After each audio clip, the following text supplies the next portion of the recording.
Easy and tasty fried rice recipe കണ്ടാലോ?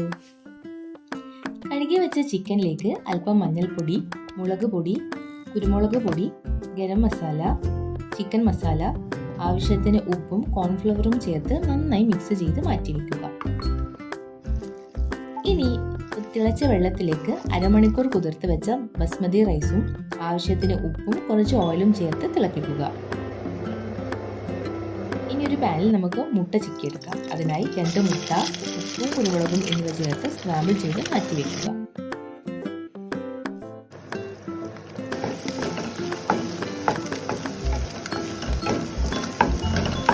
ഇനി നമുക്ക് നേരത്തെ മാരിനേറ്റ് ചെയ്ത് വെച്ച ചിക്കൻ ഒന്ന് വറുത്തെടുക്കാം. അല്പം എണ്ണ ഒഴിച്ച് ഓരോന്നായി ഇട്ട് വറുത്തെടുക്കാം.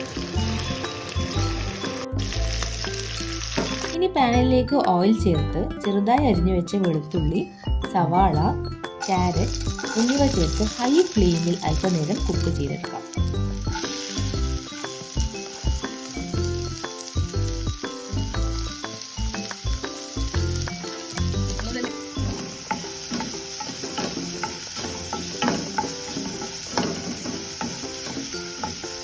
അതിലേക്ക് കുറച്ച് ഉപ്പും ചേർത്ത് വീണ്ടും നന്നായി ഇളക്കുക.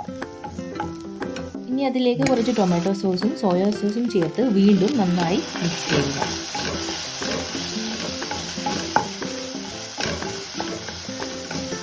ഇനി നേരത്തെ തയ്യാറാക്കി മാറ്റി വെച്ച മുട്ടയും ചിക്കനും ചേർത്ത് കൊടുക്കാം.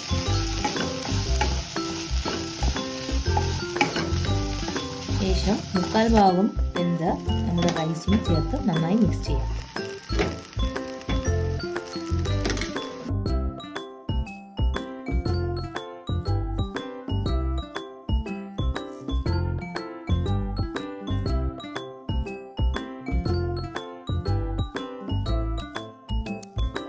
നന്നായി മിക്സ് ചെയ്തതിന് ശേഷം അല്പം സ്പ്രിംഗ് ഓണിയനും സോയാ സോസും കുരുമുളകും ചേർത്ത് വീണ്ടും ഇളക്കാം.